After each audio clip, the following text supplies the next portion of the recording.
Hi, I'm Carolyn Law, and to do this video I decided that the way that I would be most comfortable would be to have a conversation. So I invited a really dear friend and colleague to talk to me because she knows a lot about this project that I've used in my application, and I thought it would be interesting for us to have an exchange about it. Great, and I'm really happy to do it. And not only do I know about this project, but I know about you and your work.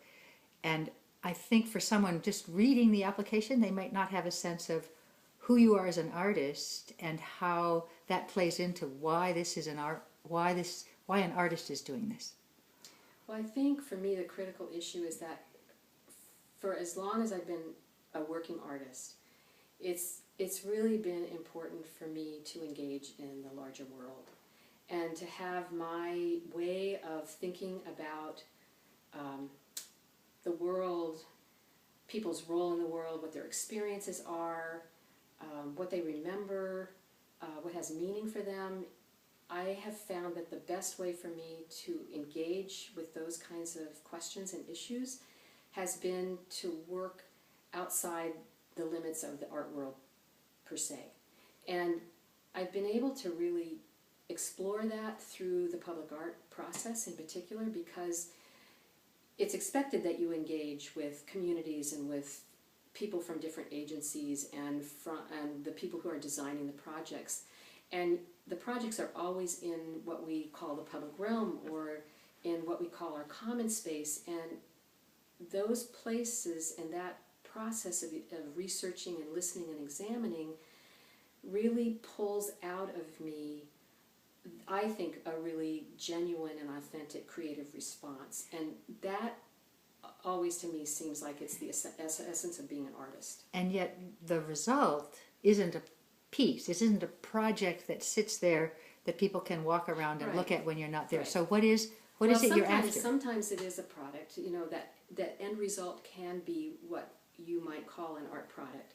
Sometimes it's nearly invisible because it's embedded, but even more so it can be invisible because what I do creatively really can be something that just influences the way that people look at a particular issue, the way that they shift their thinking about it, the way that they find solutions to certain kinds of issues or dilemmas.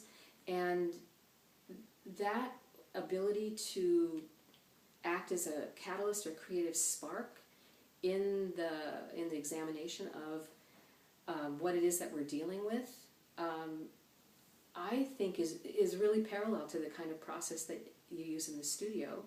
And I'm just taking it out of the studio and applying it to a real life situation.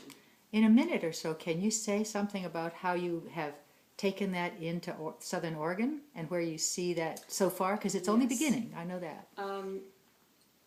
For me, that I've reached a point in my career where I decided that I really want to just be very focused about where I spend what we'll call my creative capital and the experience that I've garnered.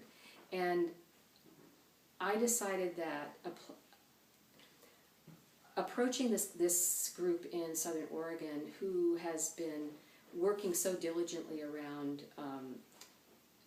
renewable energy projects that help their community achieve a kind of stability economically, and yet they haven't dealt with climate change per se, was a place where I could offer to enter into a partnership with them to influence and help them figure out a creative way to engage the community in that conversation.